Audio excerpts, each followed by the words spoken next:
మనం ఆఫీస్లో కూర్చున్నట్టుగా మనం ఇక్కడ మనం ఉండడానికి లేదు. మనము పని చేసే వారముగా ఉండాలి, మనం పరిచర్య చేసే వారముగా ఉండాలి.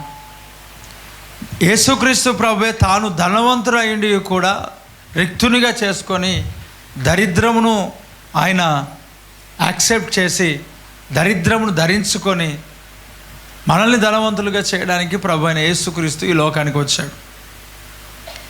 కాబట్టి ఆయన అంత మహోన్నతమైన ఆ దేవాది దేవుడు తగ్గించుకొని ఈ లోకానికి వస్తే మరి నీ యొక్క పరిస్థితులు స్థితిగతులు ఎలాగున్నాయి? నువ్వెలా ఉండాలా ప్రభు సన్నిధిలో? నువ్వెలా జీవించాలా? ఆయన పరిచర్య చేయడానికి వచ్చాడంటే చేసుకోవడానికి రాలేదు. మరి నువ్వు అనేకులు నీకు పరిచర్య చేస్తున్నారా, లేక నీవు అనేకులకు పరిచర్య చేసే వ్యక్తిగా నువ్వు ఉన్నావా? యేసుక్రీస్తు ప్రభు